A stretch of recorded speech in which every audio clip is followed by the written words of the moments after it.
Welcome to Barenaked Money, the podcast where we strip down the complex world of finance to its bare essentials, with your hosts Josh Shellick and Colin White, portfolio managers with Barenaked Capital Management Inc. Welcome to the next edition of Barenaked Money. I'm here with my good buddy Chris Brien here in the Kootenays in central British Columbia, having a big guest appearance on the Barenaked Money. And Chris is I'll leave you to introduce yourself. You're an accountant, but I'm not sure what full title you want to use for yourself, Chris. Sure. Well, I'm generally not huge on titles, but yeah, my name is Chris Brien. I'm one of the partners at Pinnacle Accountants and Advisors. We started in the Kootenays. We still have our main presence here in Castlegar and Nelson in the West Kootenays. You and I have known each other for quite some time now, Colin. We've gotten close over the last few years. We're operating firms that, have some synergies together. So that kind of kicked it off. And here we are. And, our firm has a few partners and a lot of clients throughout BC. And an excellent team of supporting characters. Let's get into what makes you different, because, one of the things when we sat down and had our first beer was, me basically bitching about the accounting industry and how transactional it is and what a pain in the ass it is. And you guys have taken a different approach, and a little bit of similarly from us. You've stolen south of the border from arguably what's a better business model. Do you want to allude to how you're changing the accounting profession in Canada? Sure. Which is a lofty sort of goal, I suppose, to try to change an industry. But you're right, it did, for us, our observations of what's been happening in the United States for quite some time in the industry have sort of inspired us, I guess you could say. We've been following some of the leaders of some of the change down there for many years.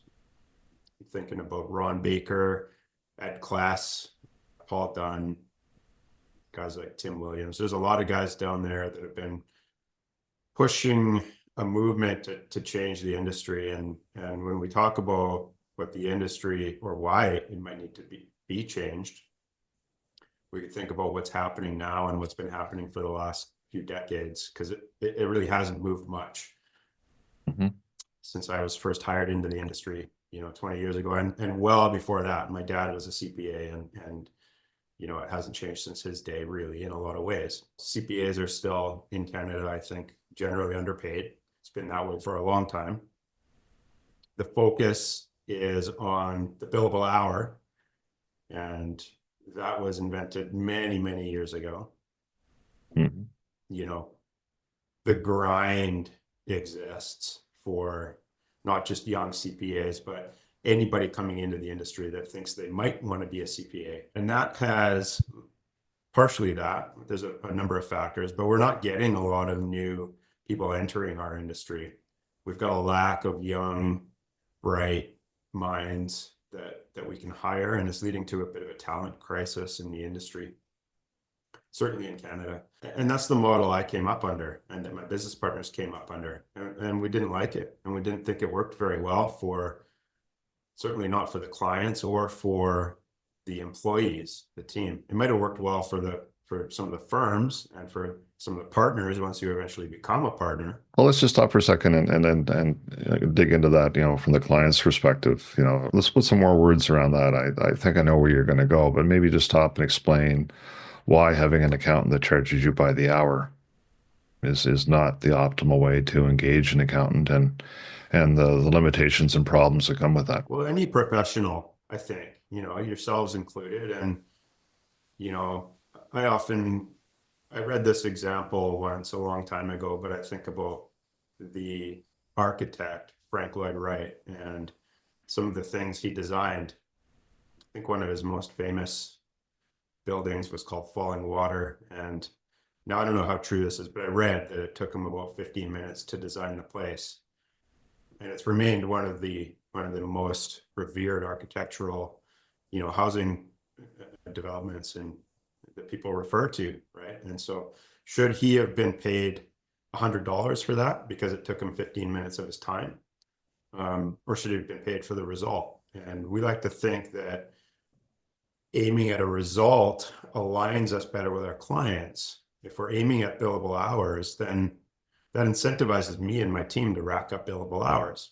Well, that's not in the client's best interest. What's in the client's best interest is achieving a result. And if we can help them understand what that result is that they want to achieve and then hit it, we should be paid fairly for achieving that result.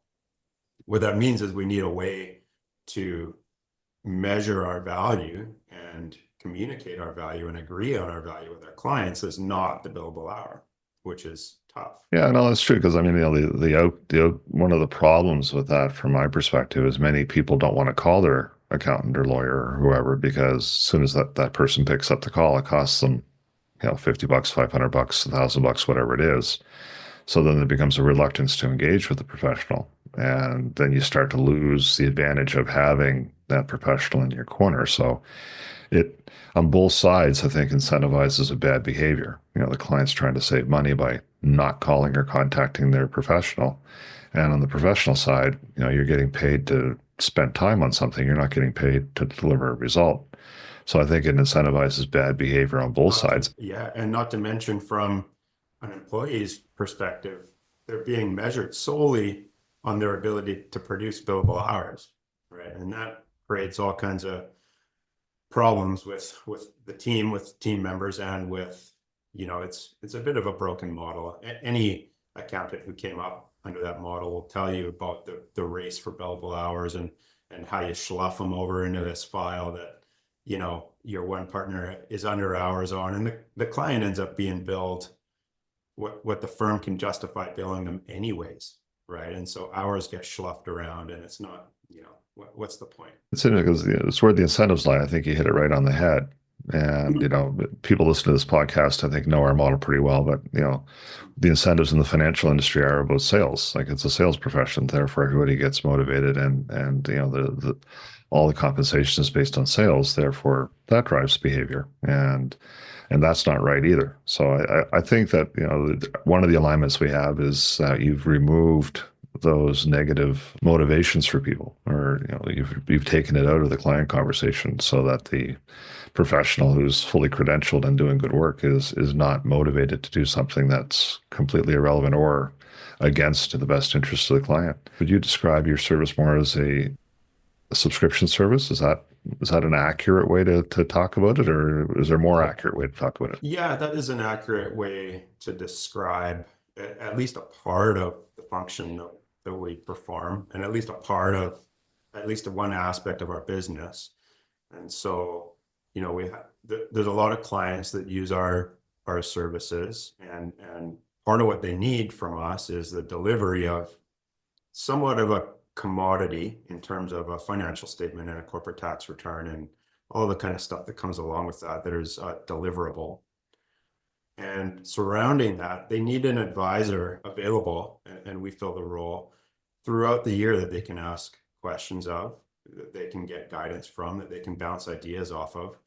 And so when we build out and we do call it a subscription pricing agreement for our corporate clients, we build the commodities in, and we build in enough of a price, and not just for one single client, but for our portfolio, so that our professionals can be available to really build those relationships, which is the piece that, when we're talking to prospective clients, that they're missing across the board with some of the bigger firms, right? And so if we can get paid on a subscription basis, if we can push the commodity work into a system within our firm that we can perform it efficiently, and so free up our professionals, our smart people, to build relationships with their clients and not measure them on the billable hour, then they're incentivized, and our clients are incentivized to build great relationships. And that leads to excellent client service. It leads to identifying our clients' problems before they arise, or potential problems. It leads to identifying additional services that are really going to benefit those clients, because we're talking all the time. And so we find it's a model that's started catching on and it works really well for us. I don't think I've run explicitly across, what you're talking about anywhere else in Canada. I mean, are you starting to see an ecosystem build out around this model, or is it the entrenched mafia that's running the accounting profession still tightly in control? Well, it's not happening with the big firms, right? We all know that. I'm seeing it happen more and more amongst the small, young firms that are popping up, right? That want to build relationships with their clients, that, maybe the founders of the small firms came through the bigger practices, and they've seen now that there is another way. They've seen some of the trailblazers start to have success, and I'm not saying we're a trailblazer. We've certainly followed in the footsteps of others, but with every new firm that starts implementing a model like this, it builds confidence with some of the younger small firms to give it a try. And even if they're just trying, value pricing, right? And they're still tracking their time and measuring that against the pricing to see if it fits. We decided to just throw away our timesheets. So that's how we converted. We said, we're not going to use these anymore, and we'll figure it out. But other firms are even if they're starting slow, they're coming on board with some of the stuff that we're doing and that some of the firms in the US are starting to do or have been doing. Well, in your mind, how does that change the reward system of being an accountant for somebody coming into the profession? Like, it is, I don't want to put words in your mouth, but it would seem to be a lot more rewarding to be chasing outcomes for clients than it would be to chase a timesheet. I think it's a lot more rewarding, and certainly some of the young professionals that we've attracted that work for us think it's rewarding and have told us it's rewarding and have championed it, to some of their colleagues that they've known in building their careers and to clients. If you think about a lot of professionals, and I'm sure a lot of the people listening here are familiar with Maslow's hierarchy of needs, right? Something you learn in college. Basically, there's a foundation of a pyramid that says you need physiological safety, right? You need to be sheltered from the elements and have food. At the very peak of that pyramid is self-actualization, right? And that means doing something you believe in, that you like doing. And it's not even necessarily about the pay as much as it is about doing something that you enjoy, that you believe in. Although, of course, we want our professionals to be paid well and to have good lives. And I think in our model, there's room for professionals to actually be paid more than what the industry has been doing. And that becomes a loop where paid a little more, they give better service to their clients, they self-actualize. We're training our CPAs, our young CPAs, on not just how to be accountants, but how to be business people, which I think is some of the training that doesn't exist. Certainly not when CPAs are younger in the big firms. They're just put a grindstone. They're kind of widgets in the machine at that age because, they're being paid so little and they can build them out as so much. So like they're the highest margin part of the accounting profession. So Totally. They're really valued. And that's where a lot of the margin comes for the larger firms, is like, how many hours can I make my lowest, trained accountant, bill, because I get to put most of that in my pocket. Right. Right. But they're not learning from that age of, 25 to 40, they're not learning how to build relationships with their clients. They're not learning what it means to be a business person themselves, which really allows you to build relationships with clients. They're not learning how to be pricing professionals. They're not learning how to be salespeople. They're not learning all of these aspects of being a business person. They're just learning how to grind out work under the system, with the carrot dangling in front of them that one day they'll be a partner down the road and they can do the same thing to the next guy. Yeah, well, this is funny, because when I went through the program, I did the CMA program leading to CPA. And, the choice back in the day was, and I think it's still to the extent today, is that some accountants go get the accounting training, then they transfer to industry to do something meaningful. Like they in order to feel like they're accomplishing something rather than just billing for the time. Because again, there's always been that shortfall of, I'm sick and tired of selling my time. And, there's only so much time in the day, and I'm not adding value. I'm more concerned about adding hours, and that's not as rewarding. So, it seems like you're kind of breaking the mold. You can actually be an accountant and accomplish things and aim at goals that are meaningful to businesses. Because again, that's one of the frustrations that we go through with our clients who we say, hey, did you run this past your accountant? He goes, no, I don't talk to my accountant. He does my tax return. And where do you go from there? It's like, your accountant should be doing more than that. And if this accountant's not willing to do that, you need to find somebody who is, because you have a legit question. And I will remind you of one time you regretted your business model. When's that? When the pandemic hit and everybody had to go through all of the machinations of trying to figure out the various government programs and aid programs. I think you got a little underwater there for a little bit. Yeah, well, our system allows for that. And the way that we allow for that is into our subscription model. We build in quite a range of services. So if you were to put a proposal from us side by side with a proposal from one of the big firms, the price might be similar, but we try to leave room in our scope so that we can be available to our clients and help them when little problems crop up. But we also train our people, our CPAs that are managing client relationships, and we train our clients to know when there's scope creep, to know when there's a change order. If you're familiar with the construction industry, then you need to know when there's a change order on the table. And we're very good at communicating that to our clients. Yeah. So if they need something that's out of the scope of what our subscription agreement covers, we need to have a conversation with them about the scope of whatever that new thing might be, whether it's a project. One that we do a lot of is tax reorganizations. We do valuation work. When something large and out of scope like that comes along, we have a pricing conversation with our clients, and we price it up front. We agree on the result, and we move forward.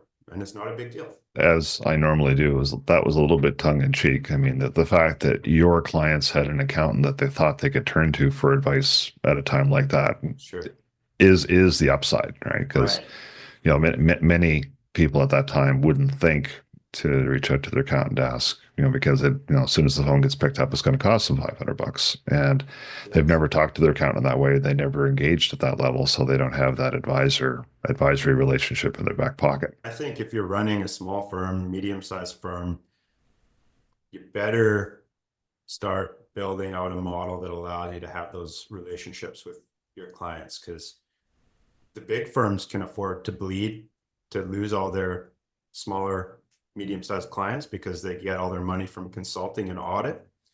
The small and medium firms, you can't. You got to build out a model that allows you to serve those clients. And in order to do that, you got to get your pricing right. You got to attract young professionals, and you got to be a business person. You're not just an accountant. You own a business too. Well, let's talk about that for a second, about attracting young professionals. How much time does it take you to start a conversation with somebody who's been raised in the existing abusive system and make an impression upon them that there's an alternative, and that alternative is real, and you're not just blowing smoke? Like, how long of a process is that for you to work through? I mean, in general, we follow the principle of hiring slow and firing fast. We want to bring the right people onto our team, put the right people on the bus, and take it somewhere great. Attracting talent in the accounting industry is difficult these days. If somebody's been in that old system for a long time and entrenched in it, it can be tough to teach an old dog new tricks, right? But the pros of bringing somebody from one of the big firms are that if it's the right person, they've experienced the shittiness, for lack of a better word, firsthand, and are elated to come into a system like ours, into a firm like ours, where they're given freedom, flexibility, they're trusted, they're given a set of tools. They're not judged on billable hours. We expect them to work in and on the business and to develop a lot of skills besides just accounting. So for the right person, as soon as we get them into our door, it's a bit of a revelation for them, and it becomes an easy pitch to get them on board. Well, it's funny because we run exactly the same gambit. Like, we're trying to find people who are in the industry. The way I describe it is, I want you to have a little bit of experience in the industry, but I want your soul to still be alive, because if you stay in a bad system long enough, then your soul dies, and you're just kind of putting in time until you retire. And at that point, there's not much I can do to turn somebody around. But if they're still sitting there frustrated with not being able to do the right thing for their client, and I describe that as having a bit of their soul still alive, absolutely, we can resuscitate your soul and give you something that's way more rewarding to do. And this might be a shared issue as well. The issue in the financial industry is that it's a very, I want to use the word greedy. There's a lot of people in there that are, all about the Benjamins. Like they're trying to, how much money can I make at this? And it attracts those people. And there's a fairly low bar to entry. Those people will never be a fit for us. So I'm not sure what percentage, of the pool we're digging in. Maybe it's 10% of the financial professionals out there would be able to, be in it, be able to get into it without losing their soul, and then being able to actually, pivot to a different way of delivery. Do you have any sense? Do you frame it similarly in your head as to potentially what percentage of accountants who haven't truly bought into the old system and see themselves as a managing partner by the age of 45 when they can abuse a bunch of other people? Yeah, I mean, I'd like to think it's maybe a little higher than 10%. Maybe that's just me being overly optimistic. The lure of some of the bigger firms that keeps the younger folks sort of involved in chasing that is that there's a perceived sort of prestige about them, which you can't avoid that. There just is. It's whether or not it's real and you're going to get anything out of it is a different story. But there's a perception, and part of that is because they have a lot of resource, right? They've got all this money, they've got all these tools, they've got these big, fancy, consultants and everything. But what they lack is a mentorship program. And so as much as you think you're going to get all of this stuff out of working for one of them, at the end of the day, after 3 years, you're going to say, wow, all I really did was work my ass off. I really never got to talk to the guy I thought was going to be a big resource for me because his door was shut the entire time because he's working 3,000 hours. And I might be digressing here a little bit, but the point is, I think there's a big talent pool to draw from. We just got to get the exposure out to the people and the young CPAs and the young people in your industry and show them there's a better way to do things. And I think, it's got to be the right person who really wants that self-actualization. And what percentage of people in general are that way? Hopefully more than 10%, but probably not more than 30 or 40%. Well, I think the newer generation coming along is expecting that, and good on them. I think they are trying to cast that off. But I will share, and I'll steal from previous podcasts because we did podcast. I don't know when it was published, last year sometime, on the worst financial advice ever given. And one of the examples of bad financial advice actually came from a senior partner speaking to a new class of CPAs, Don Grant Thornton. So the senior guy walked into the room, and his speech to the people who were just newly minted CPAs, just had passed their exam, and so the big party that they threw for them in his speech was how they needed to go out and live like a partner. They needed to go buy the biggest car they could afford and get the most expensive apartment they could afford and buy the nicest suit they could afford because they had to look like a partner if they were going to be a partner. So his encouragement was, you have to get broke. And his benefit is get them all hungry and broke and they need their paycheck. Now they have to be successful and stay with the program. But that was the actual advice being given by a senior partner to a new graduating class. And That's probably not everywhere, because I can't imagine that that's everywhere.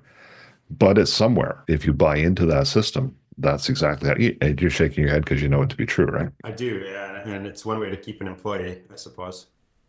But yeah, it's no way to fulfill a human being's, real needs, I think. And the challenge is you get a young, impressionable person in the room and think this is how the world works. It's like, well, I don't have any perspective to bring here, so I guess this is the system. And, at what point do they wake up and recognize or gain that perspective or bump into somebody who explains to them it can be different? Exactly. And it creates burnout, which is notorious in our industry, and it creates a dearth of people wanting to enter our industry. The CPA is talking about getting rid of the common final. It used to be the uniform final in my day, and in part just to attract more people to our industry, because it's a fucking grind. Pardon my language, but it's a grind, and the rewards are not good for a long time, and we want to change that. Yeah, well, listen, obviously, we have some alignment, and I think what our two firms really share in common is that we removed what both of our industries have is really negative incentive packages. I think that the accounting profession and the financial world both suffer from a motivational issue that's rooted in compensation. And it's very difficult to try to aim for something higher.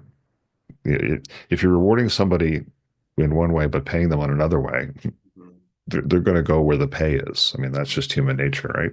And you can't blame people for that. So I think the first step in having a company that is going in a different direction is you have to realign where the compensation is. And if you don't do that, you got a great mission statement and everything, but you're not likely going to make progress. So the secret is we shot this podcast both to have this conversation and educate people a little bit on what can make a firm different. But you guys are actively on the hunt right now, trying to find some talent. Do you want to take some time here to discuss that in particular, where you're looking to hire and what you're looking for in somebody? Yeah, absolutely. Yeah, we're looking for new CPAs to join us, new to us. We're looking for people who have, like you said, ideally a little bit of experience in the industry, are recent CPAs or have a few years under their belt. We do a bunch of review engagement assurance work. We don't do audits. And we've got a great team. We put our culture first. So like you guys, first is fit. We want the right people who are a fit with our team, and we can find something for them to do. That's kind of our philosophy. Part of what we need is to serve clients. We've got people knocking on our door every day, really good clients. We're careful about who we select as our clients. If you look on our website, one of our blogs talks about our resonance criteria for accepting new clients. It's probably 10% or 15% of prospective clients that we accept as new clients based on that resonance criteria. And so we're looking for young CPAs that want to build a great client list with our support and learn how to be business owners, learn how to be great accountants and tax advisors, receive great mentorship from our senior team, and be nurtured into a place where they become really valued advisors to our clients. And we've got all the tools and all the resources to get them there. We just need the right people that want to do that. Well, selfishly, I'd like you to be able to take on some more clients myself. So, Right. But I also think this is a good time to point out that, you're primarily talking about and focused on operating businesses. That's like you're not an individual T1 tax return shop. You guys, engage at the business level. That be a fair description? And that's part of the sales pitch in bringing on new team members and in bringing on new clients. We don't do personal tax work, and we don't do audits. And so we do basically bring on operating corporations. We get rid of the noise of the T1, the personal tax returns. And we also try to get rid of the noise of building the file, which is what you do in one of the big firms until you're a manager, is you build files. And as a manager, you review files and give notes down to the junior who built the file. Well, we try to push that aside a little bit. We have almost a separate business that does the file work, and our professionals focus on client relationships. Listen, and I'm proud of you because you didn't once say that you needed to hire a crack curler, to earn back the trophy that's proudly sitting on the reception desk here in Nelson. So you've dealt with that tragic loss very well, and like you're not letting it haunt you, and like you haven't come back to the trophy. It does. I just don't let it show, and it'll be a different sport that we engage in next time. So I see. When we find our ringer, we'll let you know what sport we're going to play. Wow, rigging the game, attaboy. That's what I want for my accountant. I want him to rig the game. Exactly. Yeah. Whatever it takes for the W. That's right. So is there anything we haven't touched on that you were expecting we were going to chat about when we set this up? I don't think so. We talked about a little bit about what some of the problems in the industry are, what happens at the big firms, what we're trying to do differently to change the industry and to build a bit of a better firm. And we talked about the fact that we're trying to attract some young professionals, and what our selling points are there. We don't have any timesheets. So, as soon as you say that, there's a lot of disbelief out there, like, wow, what does that look like? And I encourage any young CPAs that are listening to this to call us and find out how we do that. We're very focused on open work environments and mentorship, and in giving our team a seat at the table. right away and building confidence in them and having them build a client list. We just minted a partner who's under 30 years old at our firm. And I don't think that's very common in our industry. But we like to think that if you give people the responsibility and the tools and the support early, then that self-actualization comes early and it contributes to being a great firm. Well, again, it's similar to our group. So we're up to 10 in our ownership group now, and most of them are under age 40. I think we had one come in under age 30. So the future of the firm is solid. And I think that means something to clients. I mean, you're not dealing with a sole practitioner or an individual investment advisor who's got a mortality issue. I mean, what's being delivered to the client is something that can be reasonably looked upon as sustainable for sure. And just to throw a plug in at the end, when I have a client who's really well served from the accounting side, that's really a pleasure to work with. And we've gotten to work on a lot of joint cases, which has been really nice, so that we can coordinate and ask our questions and make sure that the financial advice we're giving lines up with whatever planning is being done from the accountants. And we can quickly tell when we talk to an accountant or talk to a client who's not being well served, because there's a lot of gaps, and in those gaps there can be some very meaningful things that could be done for them. So it's very, very important that especially small business clients have that group of professionals around them that they treat as advisors. Like, they don't treat them transactionally, whether it's your financial advisor, insurance advisor, lawyer, accountant, putting together that team, having the right team. Yeah, and you guys at Verican are big on that, and we're big on that. We've built relationships with clients, and not just with the client, but with their advisors, and you do the same, right? We want to know who their lawyer is. We want to know who their investment advisor is. You want to have the relationship with all the key people around them, so that when the client needs something, their team converges and solves it, right? All right. Well, I think that pretty much wraps it up, Chris. So thank you for attending or being a guest on Barenaked Money. Thanks for having me. Great to talk. No, I'm sure we may even throw it out to our listeners that if there's a topic they'd like to see us talk about, maybe we could do something that is more planning related, whether that's regard to business transition or any of the other things that run across our desks all day, every day. Maybe there's a compelling podcast out there that we could put together to maybe inform the world and make the world a better place.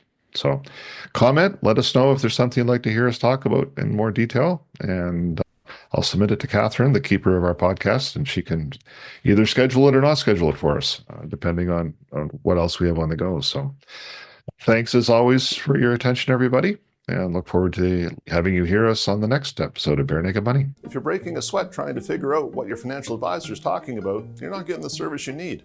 You probably hate trying to get an answer from them, but you also think moving your accounts will be a headache, and it might be. But working with don'trocktheboatwealthplanning.com or .ru isn't exactly stress-free, is it? Call us. We will demystify the world for you. For more information on the subject of today's podcast or any other financial topic, please visit us online at Verican.com. That's Verecan.com. There's plenty of information there, or you can reach out to someone on the team. Thanks for listening. Please note, the information provided in this podcast is for general information purposes only. It is not intended as financial, investment, legal, tax, accounting, or other professional advice. Our discussions are not a solicitation to buy or sell any securities or to make any specific investments. Any decisions, based on information contained in this podcast, are the sole responsibility of the listener. We strongly advise consulting with a professional financial advisor before making any financial decisions. Listeners should be aware that investing involves risks and that past performance is not indicative of future results. Barenaked Money is produced by Verican Capital Management Inc., a licensed portfolio management company in Canada. We operate under the regulatory framework established by the provincial securities commissions in the provinces within which we operate. The views expressed in the podcast are our own and do not necessarily reflect the official policy or position of any regulatory authority.